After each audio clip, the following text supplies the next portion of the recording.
В гости с подарками к семье Богатыревых с самого утра. Мясо, мука, сахар, чай и сладости. Самый необходимый продуктовый набор в преддверии праздника. Это уже добрая традиция навещать семьи тех, кто пожертвовал собой, исполняя служебный долг ради стабильности в регионе.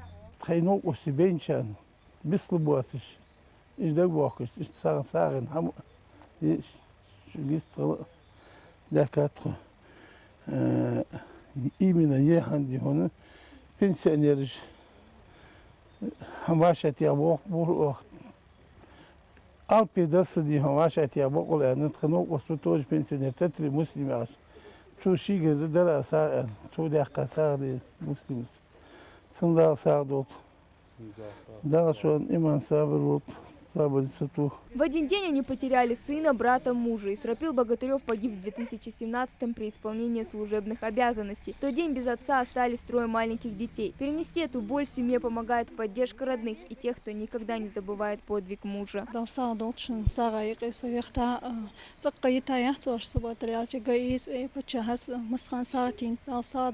семей, из которых навсегда ушли пусть уже и взрослые дети, главное не подарки, а внимание и забота. Поэтому сотрудники ГИБДД у Веры Шанхоевой частые гости. Ее сын Асланбек погиб при исполнении. У них семьи, у всех очень часто.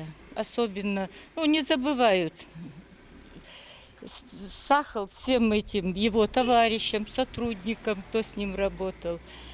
Не забывают моего сына, меня, что постоянно навещает. И такую хорошую, большую помощь оказывают. Это не первая акция ГИБДД, которая проводится совместно с ветеранами правоохранительных органов. Всего по адресно-продуктовые наборы раздадут 32 семьям по всей республике.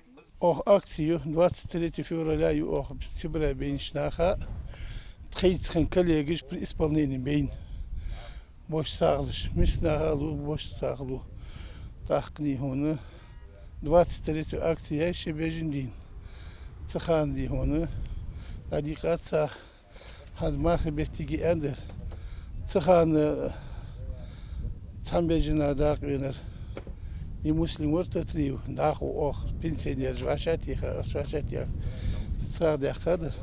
Каждая семья – это история, пережившая и гордость, и тоску по безвременно ушедшим бойцам. Поэтому такие акции просто необходимы. Впрочем, для каждого важно просто знать, что их родной человек погиб не напрасно, и память о нем живет не только в сердцах близких. Хава Гагиева, Магомед Белакиев, Новости 24.